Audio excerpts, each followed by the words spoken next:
gets that going?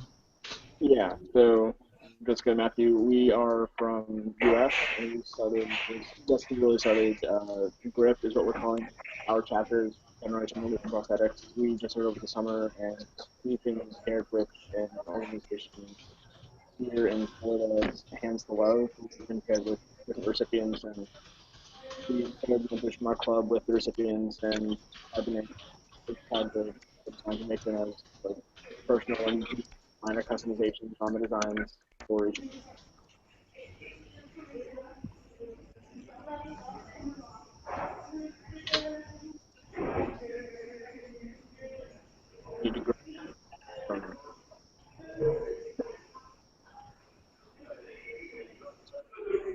All right, so we got about 3/4 of that, Matt. No worries, though. We got a little bit more background from Jess. We'll see if you guys can come back in later on and update us more on what you guys are up to. Dave, you want to introduce yourself now? Yeah, for sure. Hi, everyone. I'm from New York City, and my fellow students at the City College of New York and I have been working to start up a chapter as well as help other local universities who are interested in contributing to the e-NABLE effort get their stuff started. So we've reached out to a few schools. We've helped assemble one hand so far that's, I think, it's in the process of being verified or will be soon by e-NABLE. And we're just looking to reach out and do more of that and get our own manufacturing more developed. Awesome, thanks. Ishmael, can you hear us now? Hello? Yeah. How's it Yeah, going? you can hear me. Yeah, we can now. That's good. That's good. Right. Yeah, my name is Ishmael Afo, and I'm calling from Accra, Ghana. Welcome. How's it Hello? going? Yep. Good to see you. So what are you working on right now with e-NABLE? Well, we're looking at starting a new chapter here in Ghana, and I've spoken to Joe Cross, and I think she's coming to Ghana in February. And she's thinking of bringing some hands to Ghana. So we're starting a new chapter here. We're looking for recipients. So that by the time Joe comes, we have a few recipients to get things kicked up and start going. Very cool. Awesome. Jess, did you get the sound back there? Maybe not. Fortunately, sorry there, Jess. Okay. No worries, guys. So this is our kind of second meeting here for the Board of Representatives, just trying to get all these chapters together in a more condensed space and trying to keep a more a larger communication ring at the same time as trying to consolidate some of the issues that everyone's having in their respective areas. So whether it be somewhere in the research and design aspect of it with making the grip strength better for the hand, or printing aspects, getting different little tips out to people so they can make their best print, or trying to see how they can have more of this global or even just community outreach. That's why we're coming together to do this, and we're hopefully going to be kind of introducing this to e-NABLE in a broader sense in probably the next couple of weeks. We'll be having bi-weekly meetings come the first of the year, and we'll figure out some timing for that when that comes. You guys will all have emails sent out, making sure that we can get everyone together at some time, just so we can keep ourselves up to date on what everyone's doing. And so far I'm at Merrimack College in upstate New York. Yeah, it's in Siena, upstate New York. I had that chapter last year, and now I'm at Merrimack College in Andover, Mass. And right now we're going through the process of finishing up a hand for a 12-year-old boy out of St. Louis. And so he's got a thumb and a partial pinky, so we're designing him a Batman-themed hand. And that'll be done by Monday, so we can we're actually going to deliver it to him on Monday. We'll do a day trip out there, a couple of the people in the group with us here at Merrimack, and we'll go from there. Pretty awesome Christmas present for him. I know there's some cool work being done by University of Central Florida right now, where they've got their Limitless Solutions group there. They did a 12 hands in 12 days of Christmas there. All the myoelectric designs for kids who are either amputated or just born without their arm from just past the elbow all the way down. So it's a cool little story. If you guys haven't seen it yet, look it up. They've got a lot of cool stuff going on there, and I know they started out with e-NABLE. They've kind of taken a veering off path on their own, with their Limitless Solutions, but they'd definitely be a good resource for you guys down in Florida, maybe just to reach out to and to learn some stuff from them. Besides that, guys, so we are, again, just getting together so we can kind of facilitate this relationship between the chapters. If you guys know of any other chapters that are out there right now at universities or other locations that would definitely want to be involved with this, shoot them an email or give them my contact information, which I'll have an email to you guys after this if you don't already. And we're just trying to bring more of the pieces of the puzzle together. We're going to be working on in the next month an interactive map of the world, where kind of like the map of volunteers on e-NABLE's website, where you can look up and see where all the different volunteers are. We'd like to do that same thing for our chapters, so that'll give people a better idea of where they can actually go to get help for these recipients that are out there that don't already have this relationship with e-NABLE. So hopefully that'll be a little bit easier that way. Anyone have any input on that as far as if they know of any other chapters or just want to input that way? I have reached out to a couple of other chapters or informal groups, if you will. So, for example, May out in Hong Kong just recently had that Makers Fair. I think even John Wong might have been out there. I'm not positive, but I had reached out to her. I'd also reached out to, I might pronounce it wrong, EW, the coordinator out there in Asia, and he says there's little pockets, but that they haven't really come together as chapters. So I'm still talking to them about the possibilities. May sounded interested, but frankly, she wasn't real clear on exactly what the value would be of her putting together a formal chapter. So I'm trying to highlight some of the advantages that there are. And maybe that's one of the things we can work on as a group is, just like a short list of bullet items that explain why you guys feel that it's valuable to be working in a chapter as opposed to just on your own. And that might help kind of solidify things for folks who are out there trying to do it all by themselves, but don't know what it means to form a chapter or anything like that. Gotcha. Yeah, I mean, that's definitely a barrier to overcome. And that's kind of, why we've done this in the first place, designing a chapter, because, more minds that are in the same room are going to have different perspectives on things, and, the more that we can try to put those minds in one room and, not have all these individual volunteers all over the map, then that'll hopefully, give us a little bit more background in trying to have certain chapters or areas or whatever work on certain aspects of the research and design, as well as the testing part of it too. So we might end up kind of not necessarily delegating, but probably finding different chapters that have the opportunities and the ability to do these different things. So we might have one hub that has maybe 50 printers in a makerspace, and we'd have them do all the hand drives, or they would have they would just test out the printing aspects of it, and then we might have another hub that does just the maybe just the grip strength of the hand, and then maybe another one that tests the durability of the hand in different ways. So we might be able to see who might be interested in that, if that might be a better way to go about trying to further the impact that these hands are having. At the moment, these hands are, definitely usable and valuable for the people that are receiving them.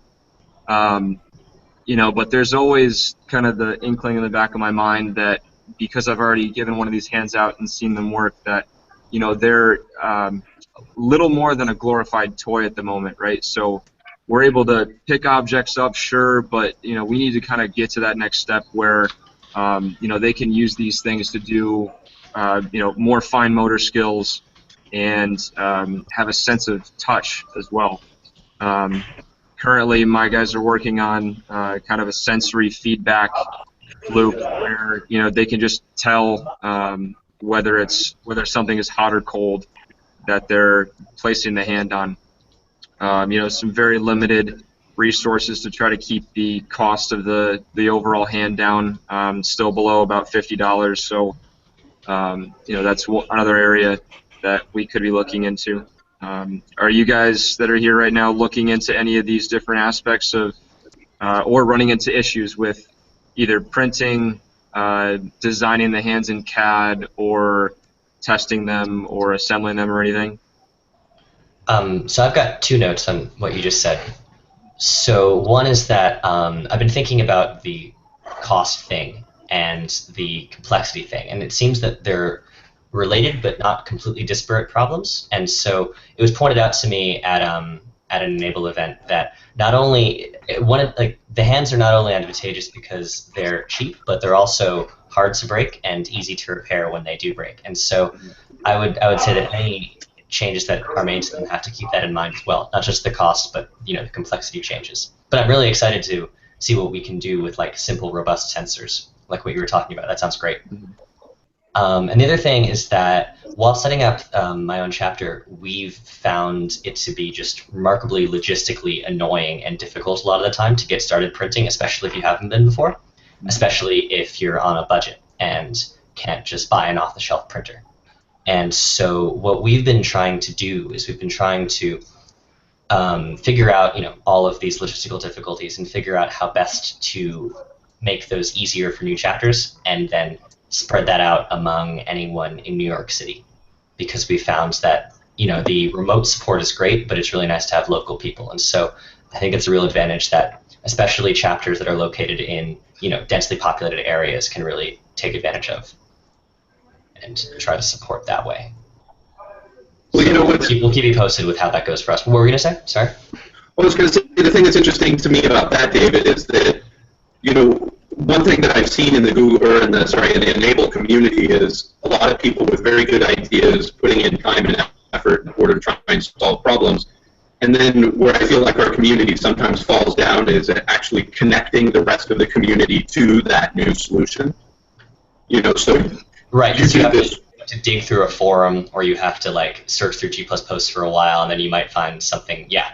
Maybe. Right? And then maybe you find it this time, but you can't bookmark it or anything, and you go look for it next time, and it's just not there, and you didn't copy it or whatever. So, one of the things that I'm really hopeful that this group can do is if we can build some critical mass, then maybe what we can do is, elect one person, maybe to start, maybe it'd be Joseph, and assign them sort of this role of coordinating with the main group. Right, so like the Melina, Jen, John Schull, those guys, so that, for example, if you solve a meaningful problem that people should really know about, David, there's probably 2 or 3 places it should go, right? Someplace up on the main website, probably on the forums, and then as an announcement, maybe cross-linked on Google+, so that people who troll Google+ all the time would actually see it. But as it stands right now, the Melinas and the Jens of the world are so busy, and they're so overloaded, that if we all come to them separately and say, hey, I'm David, and I've got a solution for this, and I'm Joe, and I've got a solution for this, and, I'm Ishmael, and I've got a solution for how to hook a car battery up to a printer for places that don't have steady power supplies, maybe if we go at them just through this one person, they might have enough bandwidth to actually post some of this stuff up and share some of this stuff out. So that's one thing that would be great if we got out of this, is the ability to really create a connection back to the Melinas and kind of feed them these critical things as we accomplish them. If that's not possible, My other idea might be that we start a wiki. That's what I was going to say. It seems to me Yeah. like if there could absolutely be a community maintained repo almost Yeah. for this sort of thing. I mean, we have a lot of different repos, right? There's some people use GitHub. A lot of people have stuff in Fusion 360. But there again, that's part of the problem, right? It's connecting people to that knowledge is really hard because, to your point, David, when you go to print for the first time, really what you want are some STL files. And then when you get pointed to 3 different places and the final resting place is Thingiverse that doesn't even seem to be really curated, and there's 40 different versions out there, you're not even sure which one you should really use. No, I'm totally agreed. That makes a lot of sense to me.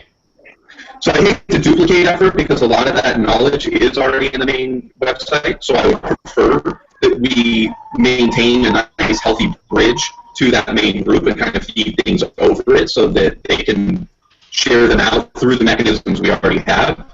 But if it turns out that we should start our own wiki so that, for example, we can share up a lot of information about how to start a chapter, how to deal with low-cost printing, how to deal with power supply issues, how to deal with leg prosthetics, or hand testing, all these different things we're working on, then I kind of feel like that might be something valuable that this group could offer.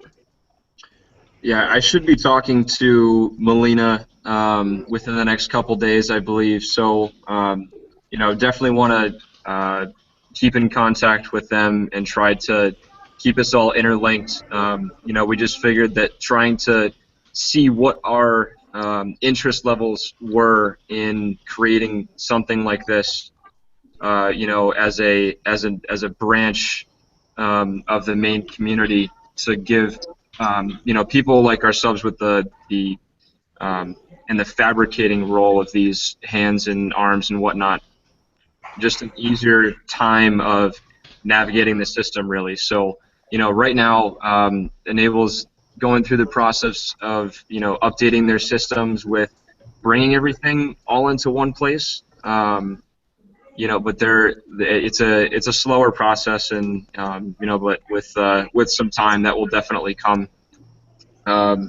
The other part of it is the having people that are interested and want to work with e-NABLE, but then don't have that established chapter yet, and giving them a reason why they would want to start a chapter. I think for myself, finishing up the kind of chapter establishment paperwork will could help in that sense. To give people a sense of okay, we are an actual official association through e-NABLE.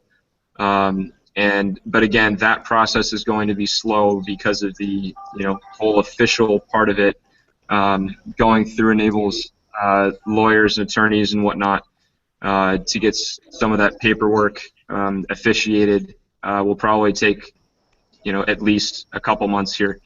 So I'll definitely keep you guys updated on that. But as far as we're concerned, if you have a group at an establishment, then that's as official as it's going to get. We're literally just putting paperwork to the name, so we can deal with those options as they come up. Is anyone running into any other larger issues right now with anything that they're working on as far as either the actual either getting the files or like community outreach or something like that? Yeah, well, in this part of the world, we have a lot of cultural problems here when it comes to the hands that you guys print. I've seen a few of the hands, and they're kind of multicolored. There's a lot of colors in there, and the people are not receptive to that kind of thing. They find it a bit strange with all those colors in there. It's quite strange that you come from a place where it's very sunny, but people are they look at colors very strangely. You understand? So I was telling Joe that we might have to start looking at printing with colors that are close to the natural skin. Yeah, that's definitely something to take into account. I've never heard that before. Thank you for telling us that. And this is true, I think, for example, if any of you have seen the flexi arms and the flexi hands that Christian Silva prints in South America, I think my understanding from reading and talking to him is that that's part of his motivation for using the flexi hand, is that's a much more natural looking hand. Yeah. So that's, Ishmael and I actually had talked about trying to build one of these to bring out. I don't know if I'll be able to bring it in our trip in February, but I'm hopeful that I can at least bring a demo, if not one that is custom fit to somebody. And that way people can kind of see a variety of options and realize that it's not just these colorful Raptor Reloaded hands, that we have different models and designs to fit different needs. What was the name of the person making this? I'm sorry. No, that's all right. You go. Oh, just what was the name of the person making those hands, the plexi ones? I just want to take a look. Christian Silva? Christian Silva? Uh-huh. I think he's in Colombia, if I'm not mistaken. It might be Paraguay. For some reason, I always think of Paraguay, which is the NGO, but I'm not sure if I'm mixing up two different people. Cool. Thank you very much. Yeah, he's actually working on something. Oh, I've seen these. These are the coolest things, yes. Right? So and this is one of the things I've been trying to get Christian to come to this meeting, and I've also been trying to get Drew Murray and Stephen Davies to come to this meeting. Stephen and Drew are in the UK, and Christian is in South America, again, I think Colombia, but I could be wrong there. And they are kind of co-working on this new thermoformed arm. And I don't know if ultimately it's going to integrate with the new Phoenix hand, or whether it'll integrate with the Flexi, maybe both. But I'm really interested to try to get them to bring that to this group. Maybe we can help with it, maybe we can't, but I think that that's the next generation, and I would absolutely love for them to come here and maybe even just guest speak to us about what they're doing there and when we can imagine the files will be released. Yeah, I mean, I've definitely noticed that throughout my time with e-NABLE that, we say that all these files are out there and they're out there somewhere, but that's a part of it, is trying to bring all these different files together in one place so that we don't have to go and spend a half hour looking through either the Google community or pages and pages of forums or whatnot to find one finger for a different hand. So that's definitely something that we should consider, because I know that e-NABLE hasn't really updated their overall web page lately with the hand designs. I know they said they're working on a couple and getting them actually put out to the public so everyone can download them. The Phoenix hand, I know, is one of them, and I know they're working on a couple others, but so we'll kind of sit tight, I guess, and see when those get released. But I know some people have dealt with them before. I think it would definitely be beneficial for us if all of us are printing out different things, to try to write up maybe a small report on which design we have used and the problems that we faced with it, and what we kind of individually think the best design is for the hand or the arm out there right now. So just my own prejudice at the moment is the Raptor Reloaded, just based on the level that you can actually move the fingers. It's a bit more fluid than the other hands that I've seen. I have not printed out one of the Flexi hands yet. I would definitely be interested in doing so. But yeah, it's just a matter of finding out who's done it already, and then kind of sharing those ideas within this central location. Well, in that spirit, I'm wondering, can I bounce a couple of ideas or a couple of requests, frankly, off of the folks who are assembled here? Yeah, go for it. So the first one's pretty straightforward. We have some modeling ability here in our local chapter, but one of the things that I want to work on, and Ishmael will probably hate this, but I'm actually printing up a Black Stars hand. So it's very colorful, But I was also hoping that we might be able to create literally a black star that we would be able to just super glue on to the top of the palm, maybe to the bridge. I'm not sure exactly where would be the right place. And I came up with something really simple, but it's perfectly flat. And when you try to mount it, it's not very secure. It comes right off. Does anybody have any design abilities to let them sort of mold it so that maybe it touches, like at these 2 points on the palm? I don't know. Maybe somebody has that ability. Does anybody have access to people who can do the modeling to maybe make that work?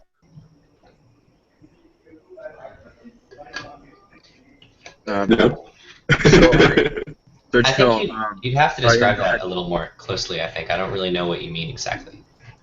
So basically, I'm just taking a flat star right like Tinkercad, and I'm trying to put it onto the top of the palm, the part that goes over the hand, right? This part. And it has like the little bridge right here where the strings go through. And so what I'm trying to do is basically put a star and literally super glue it onto the top of the palm. It has the channels that run for the chords, but on either side of those channels are, the highest points on the palm. And I was kind of hoping that I could just basically like pull instead of making the star perfectly flat, actually like make it kind of rounded like the palm so that it would touch at those points, but stay above the chords. I don't know if that makes any more sense. I might have to draw it out. But anyway, really what it is just a generic request to see if there's anybody who is passionate about modeling and they might be interested in working with me offline to help change or do some modeling so that this works. Would the star in the model or as a separate Yeah, CAD design. Okay, there you go, Joseph. Yeah, so CAD design, either Tinkercad or Mesh Mixer or Fusion 360 or whatever makes sense. But yeah, as a separate STL, Matthew, basically just a star, but it would be a rounded star that I could print, and then after the fact, later on, super glue on top of the palm. So it's just a star, but I can't model it. I can't tweak it. So anyway.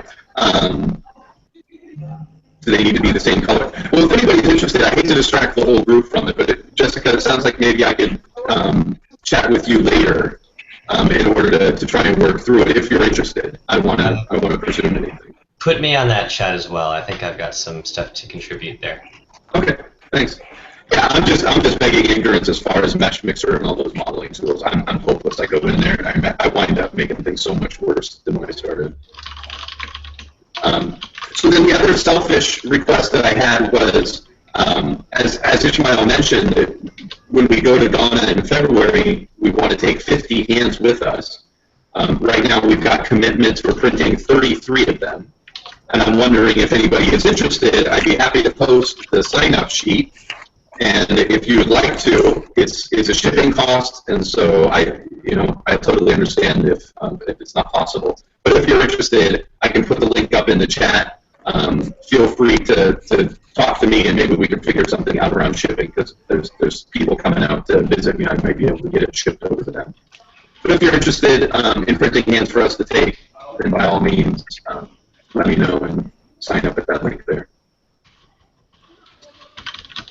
Yeah, Joe, I'd definitely be interested in giving out a couple hands to that cause there. So just because I too have a little bit more access and kind of flexibility with the printers, because I've got just one printer for our group here at Merrimack. So we could probably by February we could probably do about 5 hands maybe.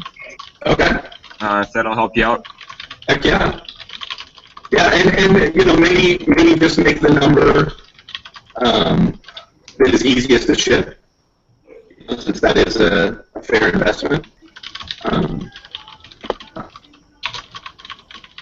sorry, David. Thank you for that. I'm trying to get the right link up here. But yeah, I really appreciate it. Any help you can offer. we're just shipping them to one of our volunteers' offices here in Budapest. So I know shipping can sometimes be a little onerous.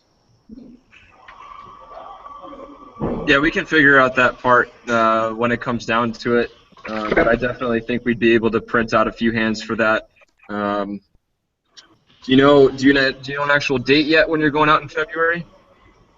I think we're going to go February 10th to March 10th. But we're going to try and fit most of the e-NABLE stuff into the second half of that. So say from March 1st to March 10th. Because hopefully one of our other volunteers here from Budapest is going to be coming with us. But he can only go for about 10 days. So we're hoping to fit most of our workshops and other activities into that 10 days. Gotcha. Okay, so yeah, just keep me updated with the kind of timeline.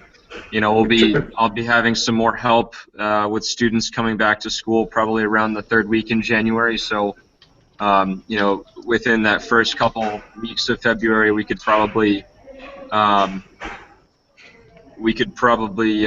know, sort out having a couple hands already made for you. Okay. Yeah, well, I'll reach out to you separately. I mean, if you sign up at that Google one, the last one I think will work that ends in A. If you sign up there, then I'll see it come through, and then I'll just reach out to you guys separately to try and figure out as far as shipping and whatnot. Gotcha. Cool, thank you. Awesome.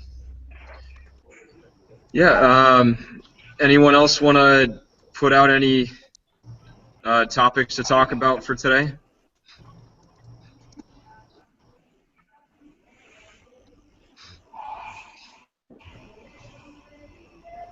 So Jessica has this question on the sidebar there about how do your clubs pay for material? So at the moment, Jessica, we've got a pretty strong financial backing from the school because you know, this is probably, you know, one of the outlying factors that has contributed so much to our group is that the dean of the School of Science and Engineering here at Merrimack was the dean of the School of Science at Siena with me while I was there. So, you know, I had his full backing while I was at Siena. I came over to Merrimack with him, and he's just been, you know, way over gracious with, you know, supplying us with what we need in order to do what we need to do.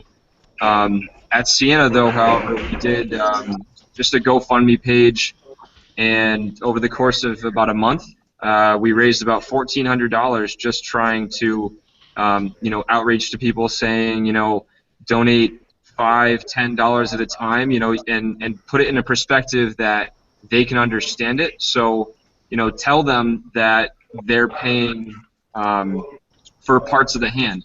You know, pay $5 and you get 5 fingers, or, you know, pay $10 and you get the fingers in the palm. You know, something along those lines, so that you know, they get a sense of, you know, what they're actually contributing to. Got one up on USEED. Yeah, so if you're having issues with just kind of getting it out there, do you have any forms of social media that you guys are currently working on?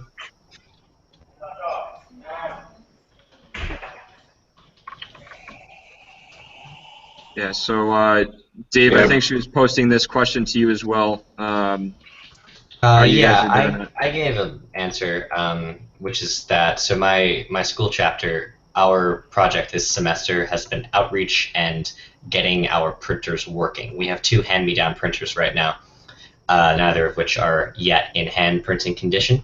Our school is not offering us a budget until next year due to shenanigans with how club budgets are awarded for new clubs and whatnot. But what we would like to do, so we get a budget next year. We would like to raise money as a nonprofit. Do you know anything about doing that? Can we use e-NABLE's nonprofit status to raise money that way? So e-NABLE, you know, it takes about 2 years, up to 2 years, in order to create a nonprofit. 501c, I believe it is, or 503c. Yeah. So, you know, I did look into that when I was at Siena because we did want to do the exact same thing. And, you know, Yeah, so it's quite the process. It's a ton of paperwork and a ton of verifying, exactly what you are, who you are, what you're doing. They said it could take as little as like 6 months, but then it could take up to 2 years depending on what, they've already got backlogged and whatnot. So at that time, it just wasn't, it was going to be too time consuming because I was leaving Siena in about a month. Graduating, so we didn't really pursue that any further. But you wouldn't necessarily be able to go through e-NABLE's 501c because I think if they wound up getting a donation to their main organization, they would wind up in their checking account, and they don't have any mechanism for funneling that money back out to chapters or anything. Right. Yeah, and most of that money right now is geared towards their research and development, and then preparing, one of these kind of global get-togethers, which they were going to have back in October, I think it was, but again, they didn't have enough funding quite yet for that. So, doing something on your own through these crowdfunding resources is going to be a lot easier and quicker for you guys, over the next, year or two or whatever. I've just found that trying to do that outreach to your social media pages, and just kind of getting the word out about what you're doing within your groups is really the way to go about it. Well, the other thing to consider is, so for our group, we're not associated with any university or hospital or any organization. So we don't even think of funding because it's just never really been an option for us. I think Jessica mentioned private corporate funding, which is kind of how we've had to go about it. We don't get direct funding, but what we do get are sponsorships. So, you can sometimes you can get free printers, you can get free filament, you can get these, if nothing else, usually discounts. If you just go to even local suppliers. So in New York, I'm guessing there's probably a couple places you might be able to go and we're say, hey, we're doing this great thing in this area for people in this area. Are you willing to help out in return for some free advertising on Facebook and, whatnot. So anyway, yeah, I don't know, Joseph, if that question was for Jess. Yeah. Okay. So I've actually got a follow-up there. So at Maker Faire at the end of September in New York City, I talked to John Scholl very briefly about this question about fundraising using e-NABLE's nonprofit status. And he said at the time that if we were to give them a proposal for our budget and propose, we would raise this much for e-NABLE, of that we would take this much to cover our own operation, then we could start to work with e-NABLE on developing a framework for chapters to do that. So we didn't make a lot of headway on that ourselves, but if that's something that the various chapters would be interested in, it seems like it would be a useful thing for chapters in general to have. I think that would probably be a useful initiative for us to take on.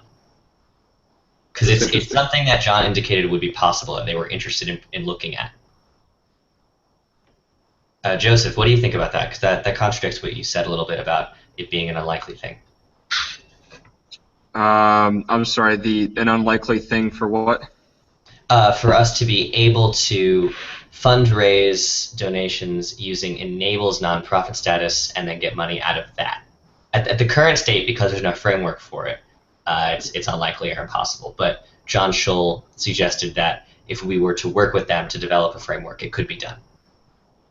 So, and that's, at the moment, that's kind of John's answer for almost everything, where, if it's kind of the thing, build it and they will come. Yeah, it doesn't mean it's not true. No, it's absolutely true. It just means that you kind of have to just go out and do it. So I don't think, David, is necessarily refuting anything you're saying. It's just, yeah, this group, for example, would almost have to put together the structure, right? Put it into this nice, neat presentation and then say, okay, look, we have 10 people waiting to donate $500, and I want to get $350 of that back, so here you go. And that's kind of your point too, right, Joseph, is it's not like they're going to help us out or give us any advice or offer a template or anything like that. It's really just going to be, we're going to have to do it and propose it and hope that they agree with it. Right, so I don't know, it sounds to me like that would be a pretty worthwhile thing for us all to work together on, because it could potentially mean that we can like do a really significant amount of fundraising and support our own operations as well as those of Enable, while like contributing to the well-being of our communities, as opposed to doing the, at least in my opinion, depressing crowdfunding thing. So I've got an interesting idea for that. Because you're looking to go towards more of the communal funding with trying to like dip What do you into mean communal Enable's. funding? So, well, just going through Enable's charity. Yeah, but I don't mean asking Enable for money. I mean saying, can we raise money? Give it. Right. Okay, cool. Yeah. That's. I think we're on the same page now. So, so then should, instead of raising it through Enable's community foundation, would it be more beneficial for us to create a crowdfunding source for chapters? A separate nonprofit organization.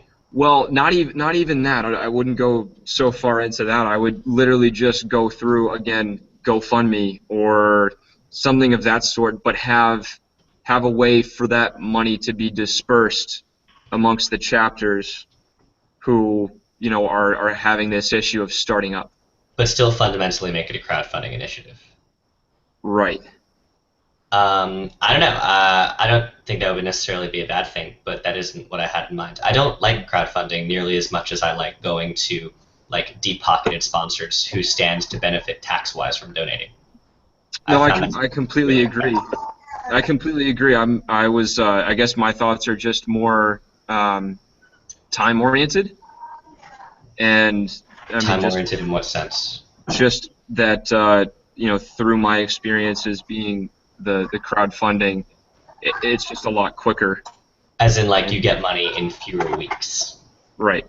All right, well, Enable's not going anywhere, we hope. We hope that for a long time we're going to have this opportunity to produce prosthetics for those in need. So yep. maybe both in some way, but I don't think we should rule out the possibility of, like, maybe it won't show fruit for a year, but then if in a year a new chapter can, like, go to businesses in their area and say, hey, we've got this opportunity for you to, you know, make a charitable donation and help us out and help out Enable, that seems worthwhile.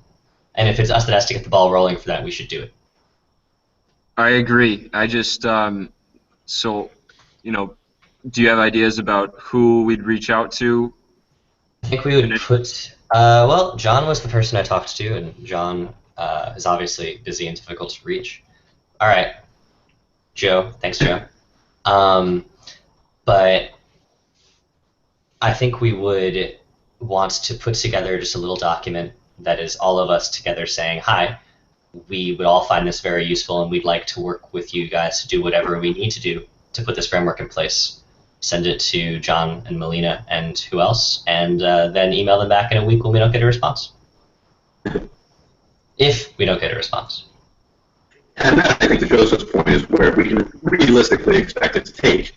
I think you said it too, David, you know, maybe a year, right? But any progress we can make towards that, however long it takes, I agree 100%. It would be hugely beneficial for us as these sort of chapter board representatives to welcome on a new member like Ishmael and say, hey, Ishmael, you now have the opportunity to go out to either crowdfunding sources or deep-pocketed sources or friends and family or the person next door, whoever it may be, take cash donations through this simple mechanism and you'll get back X percent of that within a month, right? So I mean, if you could get that, and I don't know, David, if that's exactly what you had in mind, but something akin to that, then it kind of feels like, wow, we've really done a huge solid for, you know, new chapters.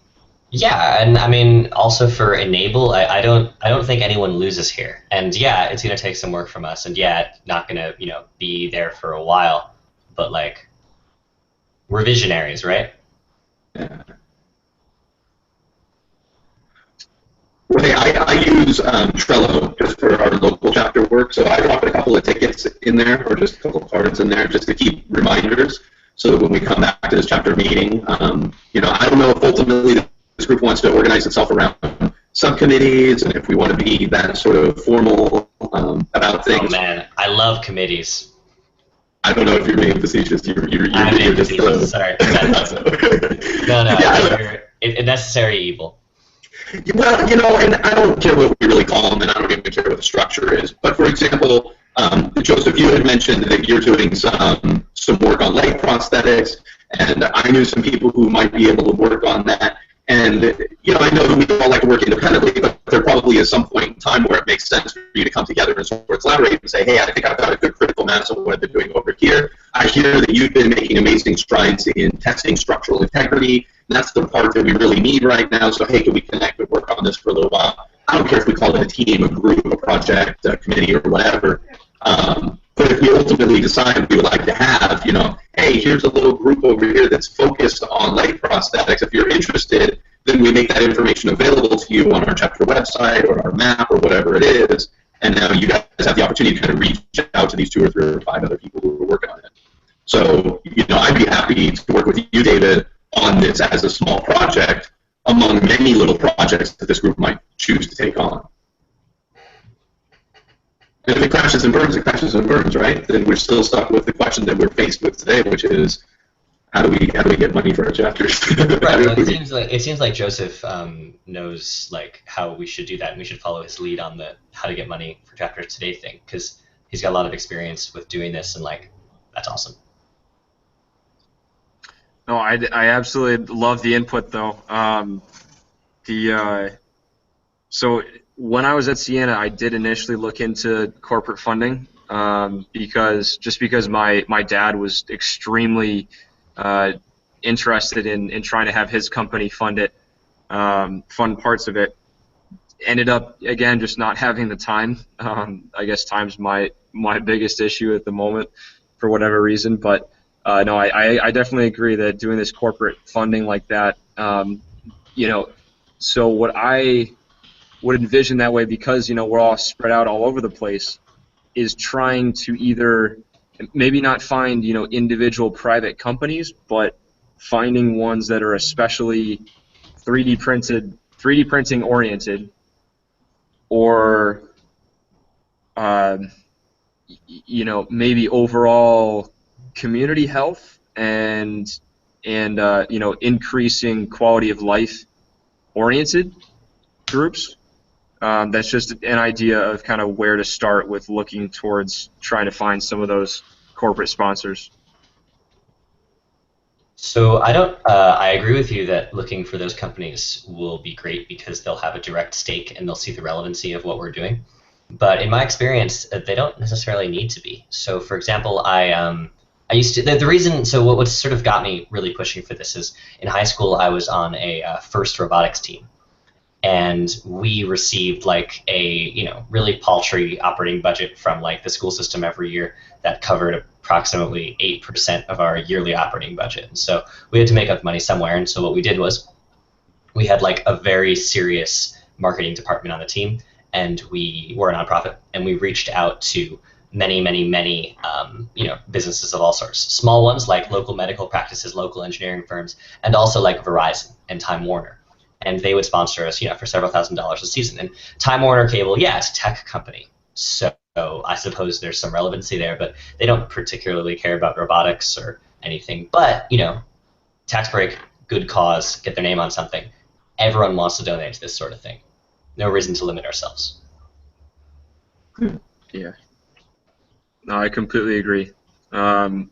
So, posing this to you, then, would you then, over the next couple months, want to look into trying to start this sort of thing for the overall, start it for your group initially, right? And then when you say start it for my group initially, what do you mean? Contact John and say this is our budget and this is what we want to do?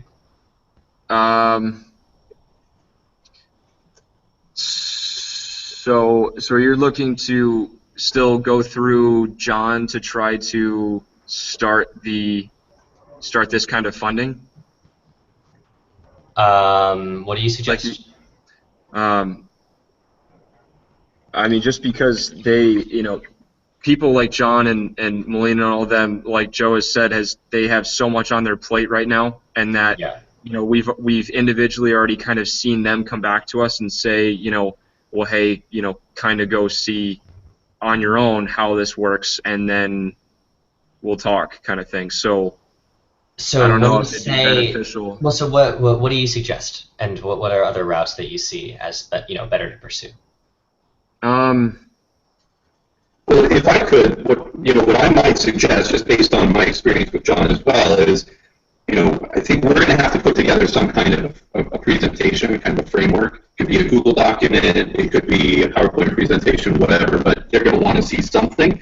And so what I might suggest, David, is if you have donors in mind, then potentially what we can do is actually use your group as a pilot, right? So you and I, we can spend a little bit of time, come up with a general framework. There's obviously a couple missing pieces, like how they would know that the money was really coming for us, and then how they cut checks, right? So there's some logistical things to work through.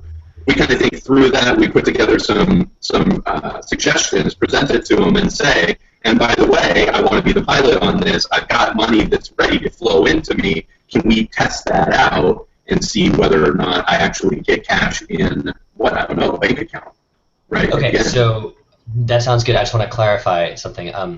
So e-NABLE currently has the means to receive donations as a nonprofit and then kick back the relevant tax breaks. That's currently a thing that's in place. Is that true? e-NABLE, not for chapters. e-NABLE at large. Is that a thing they can do right now? Yes, they've got that 501c, 503c, whatever it is. They've got that. They have their own. It's the e-NABLE Community Foundation. That's what the name of the charity is, and that's exactly what they're doing. Cool. So, okay, yeah, that sounds totally viable then. If I were to talk to groups that I think would be my potential sponsors and say, hi, currently we're still trying to get the actual thing going on this, but we think it will work like this. You'll donate this much, we'll get this much of it. e-NABLE will get this much of it. It'll provide this much of a tax thing for you. You'll get these benefits. Get those lined up, bring it to e-NABLE and say, hi, here's the deal. Can we try it? That seems viable to me. Yeah. I mean, worst case scenario, if we front run this with John and company, then when they see a donation come through for $427 or make it some odd amount, then they know for a fact that that's for you. And if they have to write you a check, they write you a check, right? If all the back-end systems and all that aren't in place. And the absolute worst case is that e-NABLE gets a donation, they decide not to give it to us for some reason, and they're like, oh, well, e-NABLE did get donated, these people are relevant. Yeah, and they still, the donor still gets their tax break, right? So, I mean, and they're giving to the charity that they cared about. The fact that you don't wind up getting the money is maybe a little disappointing, but... All right, so yeah, I'll definitely bring that up to Melina the next time I talk to her. Like I said, I should be talking to her within a couple days. She had, reached out to me a couple days ago saying she wanted to talk, so that should happen in a couple days here. And I'll bring that up to her and see what her thoughts are on, again, on if that's something that would be viable there. Very, very cool. Hey, Joseph, so since you are meeting with Melina, can I don't know if this has already been resolved, but can I ask another item on the agenda? Yep.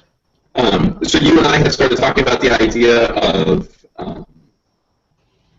kind of decentralizing the matching. So I don't know, have you been able to start matching for your area? So not yet. Again, slow process. I haven't talked to Melina since we had talked last about whatever it was, a month ago or a little more now. So they are trying to spread out a little bit more of the matching process, and I think I mentioned this to you as well, kind of having us as chapter representatives be the coaches, kind of just, the middleman in the matching process, so we wouldn't take on the full responsibility of matching recipient to fabricator, but having just this one extra link between, Melina and the recipient, just giving out a little bit more work for people, so they have a little less work that they're not bogged down on.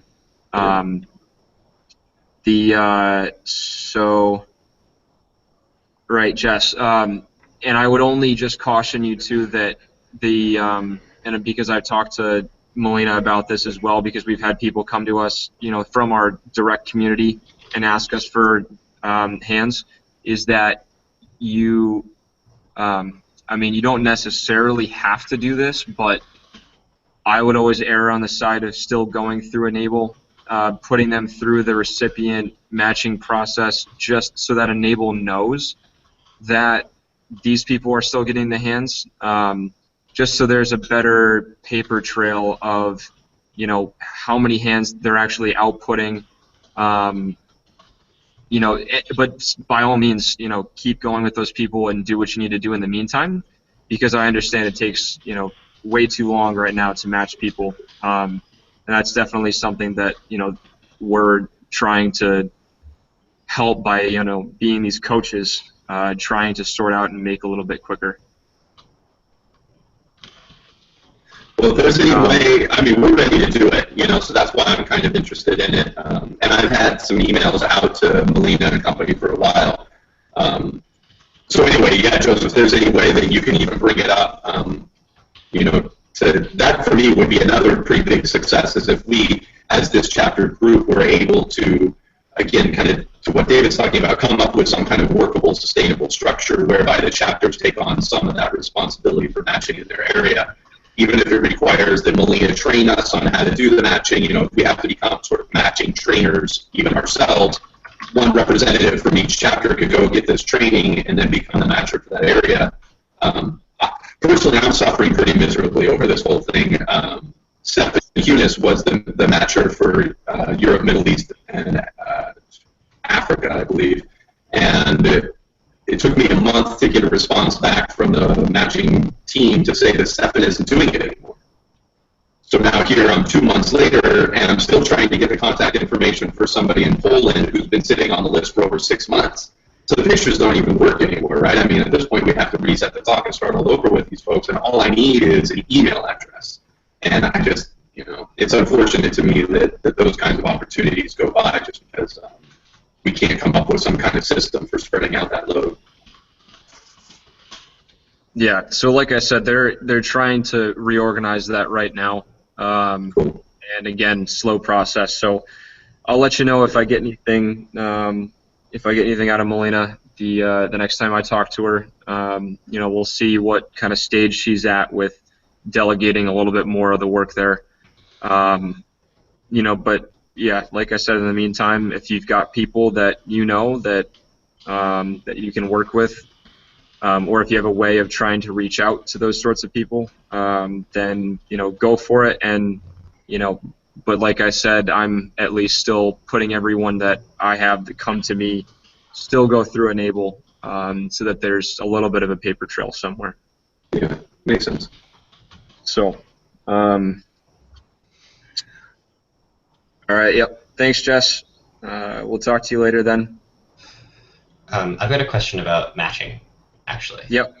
So I was told that one possible model that could be used for, you know, production is, I guess, sort of similar to the hand drive model, where you print up a whole bunch of hands and to just sort of generic specs, I guess. You know, like, let's say you're making 10, you make 2 of them at 100%, 2 of them at 120%, 3 of them at, you know, 130%, and, you know, and left and right. So you make a bunch of these, and then without a specific customer in mind, right? And then you send them in to, you know, e-NABLE centralize, and then e-NABLE distributes them. Is that a thing that happens? It just seems kind of strange. But I also like the idea because it allows you to mass produce hands. How does that work? Most of the mass producing that goes on right now for the hands, what they're actually used for are just educational tools at maker fairs and bigger events that e-NABLE goes to have other people build hands. They have in the past then, you know, done some of this outreach to give out hands in other places. I can't think of anything off the top of my head as to exactly where they've gone. Some, you know, right here in the U.S. and then others nationally. So internationally, I mean, something is happening with the hands that people are sending in.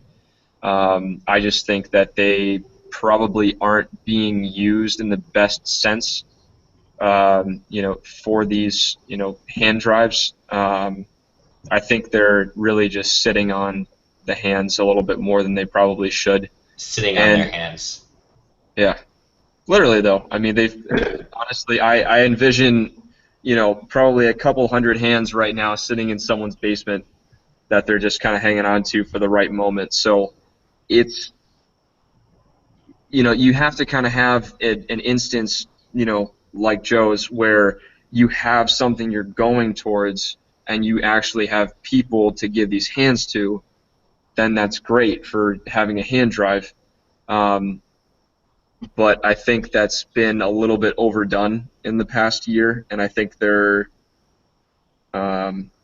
just don't have enough opportunities like that right now to need all of these hands. One thing that, because they're printed out all at, general specs and then all different colors and whatnot, by hearing what Ishmael had to say earlier about, how some of the people that he's dealt with want something that's not colored, multicolored, I think there's a lot of these hands that are getting thrown by the wayside that could probably be used in better ways, or we could better format them so they actually have a use. I think we might have lost David there. Oh, there he comes back. Sorry about that. You know how like the tab key is right next to the Q key, so if you hit Control-Shift-Tab because you're looking to cycle to the previous tab and miss, it closes all your Chrome windows. It happens to me like a lot, and I can't figure out how to unbind it. Anyway, you were saying. Yeah, so I just think there's better ways to do hand drives, and I was trying to talk to Joe about this a little bit. If you just have a little bit of information from whoever you're giving the hands to, literally if it's just that initial picture of their affected hand, then one thing that I've done to try to validate exactly how big we need the hands is developing a what I call a tracer paper.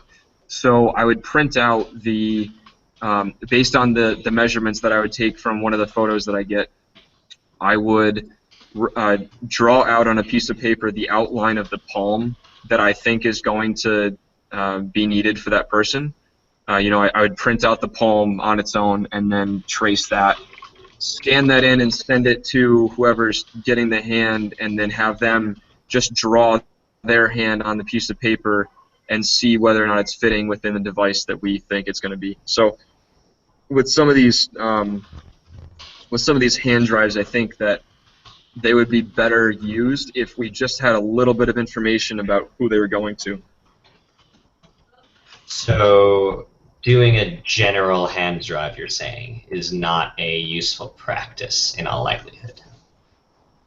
It's useful for some things, right? So the education outreach, it's huge, because of the amount of educational outreach that e-NABLE is doing right now. So I'm involved with the E3 STEAM Educators Exchange initiative, and that's literally just to get out to high schools, middle schools, elementary schools, whatever, get more kids involved in STEM research and just technology in general, right? And so this is a great way to do that.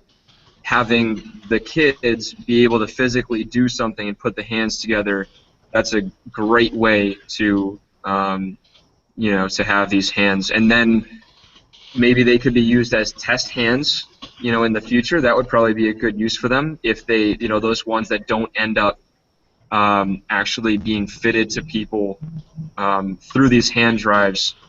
That would definitely be a use for them. Okay, so that's interesting about the STEAM thing. So there's an entity that we've just started to work with that uses that term too, and I've never heard of that before. So instead of STEM, it's just the A is arts, right? So just kind of going towards a broader public. Yeah. Okay, cool. So no, we were that was our other main initiative, was getting more into the STEM education angle. So doing hand drives for that is useful in the sense of allowing students to put things together. That's very interesting. But if we want to produce lots of hands for actual use, they need to be associated with a particular cause or a particular initiative to do that. you're saying. Right. Okay. Typically, because I mean that's what we're doing for this Ghana thing. Yeah, no, I don't Right. think I'm going to be able to get stuff together in time to contribute to that, which is unfortunate because it sounds like a great thing. I would like to, but I think that like if it were a few months later, if there's another thing happening a few months later, that'll be more Well, possible. and they announce them on Google Plus all the time, right? I mean, So are these frequent events? Do these happen a lot? yeah. Oh. If you go on to Google Plus and do a search for Drive, they did. I mean, what did they just have? 500 or something for some corporate drive. And I mean, I don't know, Joseph, I don't know if you know, but the foundation, are they the ones who are ponying up the money for those build kits? Like 500 people have these perfect little plastic boxes with plastic trays in them and all the tools you would need and everything. I'm like, wait a second, like, can you ship 4 or 5 of those out here? Because we've got people who can't even afford a hammer and they're trying to figure out how to get these things together, and then they show up to this corporate event with like 500 of them. Like, come on, man. Yeah, they've been slowly getting better at that, putting together these actual kits for people to assemble the hands. Yeah. I can't say for sure where that money's coming from. I mean, my only inkling would be from the e-NABLE Community Foundation putting forth the money to put together the kits. Who exactly is doing that? I have no idea. Whether I think it's Melina, because I just saw a big drive that, well, I mean, that 1,000-hand drive that they did 2-3 months ago, whatever it was. Yeah. Every single one of those hands got shipped to her home address. Yeah. So presumably she's got like a little subgroup of volunteers there that must be processing those bad boys and putting them into kits and getting them wherever they need to go. But that's one of the things that's always been interesting to me, is to wonder where those 1,000 hands go, right? Because none of us has access to any list that would show us whether they're in the U.S. or Africa or South America, or how that vetting process went. Like, how did they decide which of the 2,000 kids on the wait list got one? They flip coins. I don't know. Those things are really intriguing to me, but those aren't the things that get spoken about in the town hall. So. Yeah, that's definitely something that I can bring up to Melina and try to find out where these hands are going. I know someone had posted, I think so. David, I don't know if you've seen this as well, but there's, I believe it's through, you can find it just on the General e-NABLE website.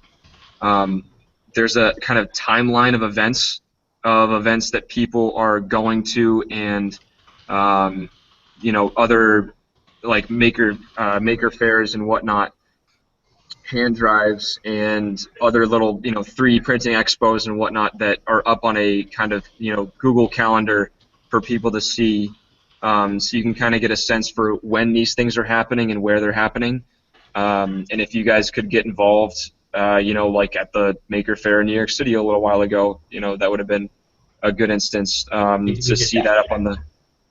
Yeah, that would have been a good instance to see that on the events page, and I believe, Joe, you could probably input this too.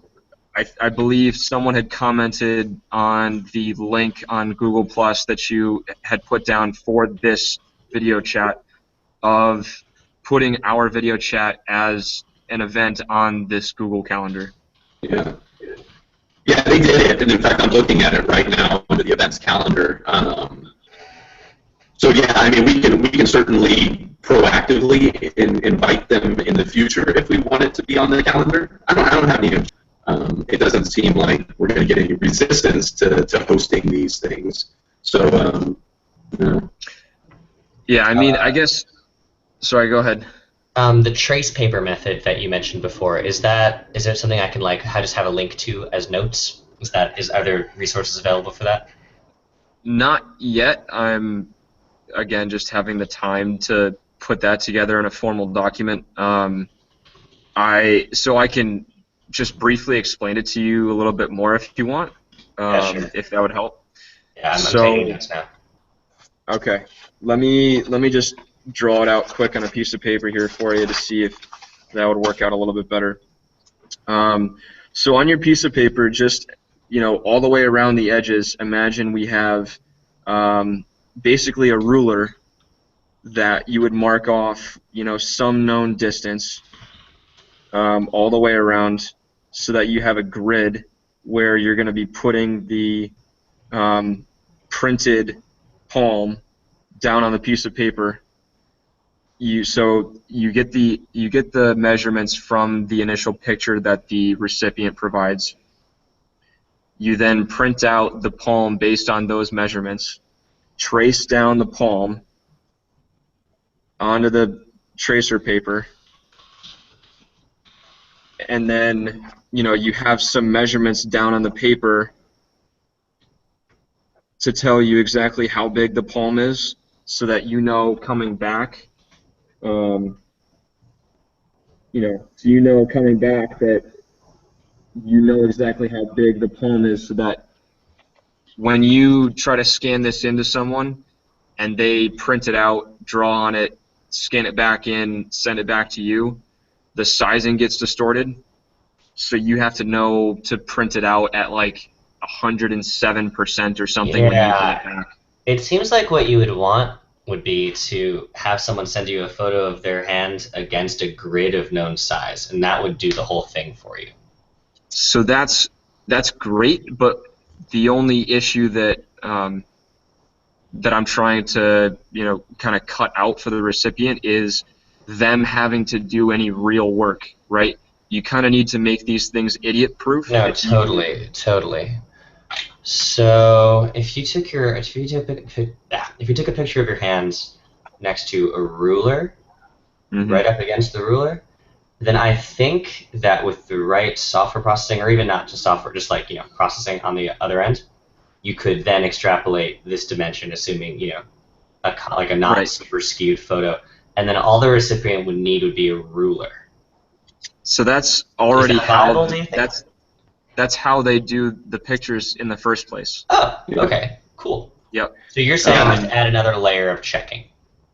Exactly. I don't know. Can I share my screen here? Yeah, definitely. Yeah, I think so. Over on the left, the green arrow. Yeah, the green screen arrow. Yep. Okay. Let me just pull up a picture real quick to show you exactly what we receive from the recipient, because you guys haven't been through this process yet, correct? No. Okay. And you can do a quick Google plus search for measure or measurement, and you'll find 3 or 4 different videos and like a measurement guide and a couple of other things. But yeah, they're all exactly what you described. Great.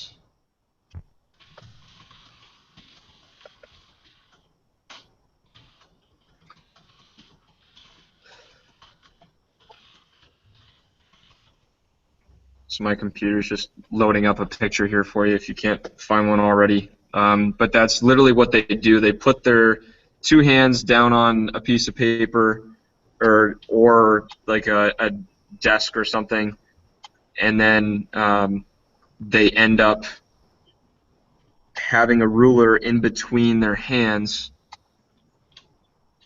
Let's see if I can share my screen.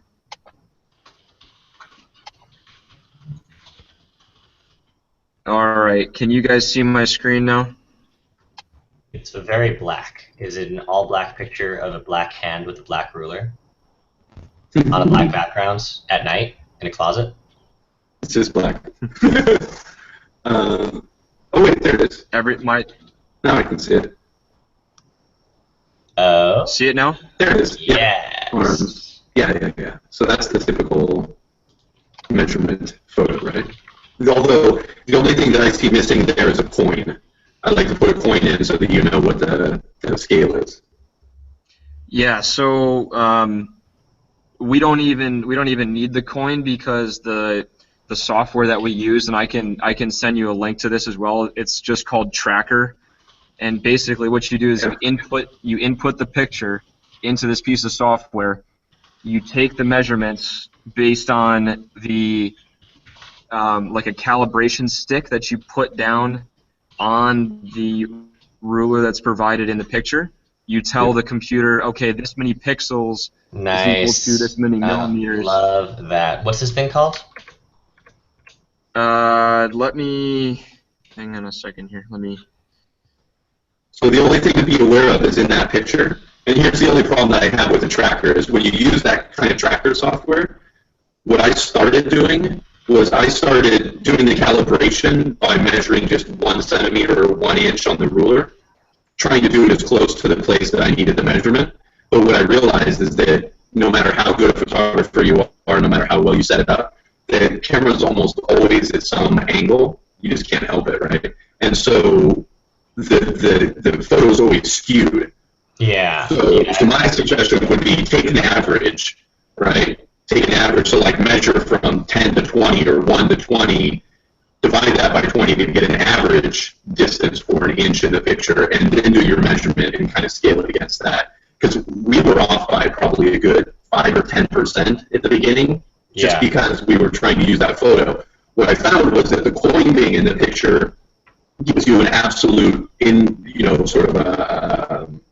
absolute and objective measure, right? So you can go into Wikipedia and look up any coin, and it'll tell you it's 1.74 millimeters, in diameter, kind of a thing. And then you can compare that and get a quick scale. Because a lot of times the ruler isn't even to scale. Depending on the camera and whatnot, I've seen distortions such that even when you do it perfectly, what looks like a millimeter in the picture isn't. It just doesn't work out. So sometimes you even have to scale against that. But that's awesome.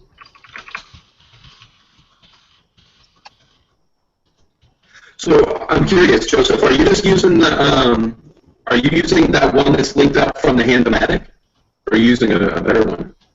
No, I'm using a different one. I had found it through some initial document that e-NABLE put out when I first started about how to actually do this. I think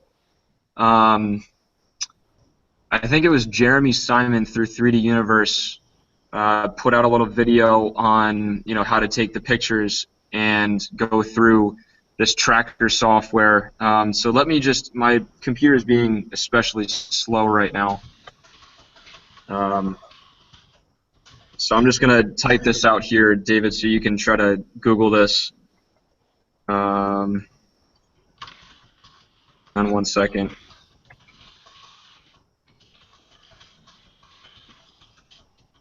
Yeah, I'd love to get a hold of that tool, because the one that I use, sometimes I just feel like it's not quite right. Okay, so just Google tracker physics software, and then you have to look for the link that brings you to the cabrillo.edu site. It's part of the URL, but that's not the whole URL. Yeah, I got it. Yeah, so that's, if you download that piece of software, you just literally input the picture that you receive, and then you can go forward in taking measurements that way.